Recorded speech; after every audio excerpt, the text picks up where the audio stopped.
आलोक जी, देखिए, मैं एक चीज बता दूं कि सभी वक्ताओं ने, खासकर जो मुस्लिम समुदाय से आते हैं, उन्होंने भी काफी साफगोई से इस बात को कबूला है कि आतंकी है, इसको फास्ट ट्रैक कोर्ट में इसके ऊपर त्वरित कार्रवाई करके इसको फांसी की सजा होनी चाहिए। मैं पहले उनको धन्यवाद देना चाहता हूं जिन्होंने देशभक्ति के ये मिसाल पेश की है। और दूसरा मैं बताना चाहता हूं कि सही कह रहे थे अभी बिलाल भाई भी कह रहे थे कि सभी पार्टियों को इस मसले पर, जहां देश की एकता और अखंडता पे खतरा हो, उसमें सारे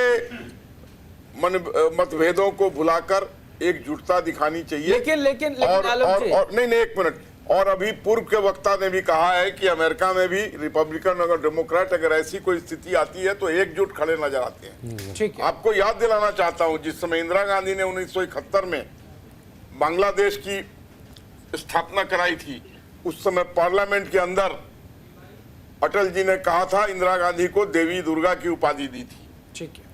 शायद आपको पुराने लोग जो हैं उनको याद होगा। तो भारतीय जनता पार्टी में इसमें कोई कमी नहीं है कि हम राष्ट्रभक्ति के नाम पर और राष्ट्र पर संकट के नाम पर पठानकोट के मसले को लेकर के तो बिलाल भाई आपको घेर रहे हैं ना।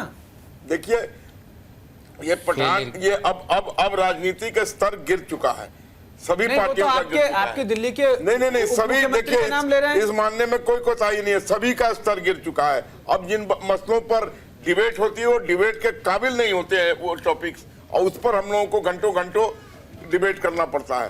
तो अभी पठानकोट भी बन गया ये एक मुद्दा, और 26/11 भी एक मुद्दा बन गया, जबकि इस पर एक जुटता दिखानी चाहिए। अरे भाई, जो घुसना था वो घुस गए। आलोक साहब, आप कैसी बात कर रहे हैं? ये मुद्दा नहीं बना, मुद्दा तो आप ही के केंद्रीय गृह मंत्री जी ने बनाया। उन्होंने कहा कि 26/11 के हमले में भारत की कूटनीति काम आई है, कांग्रेस सरकार फेल हुई है।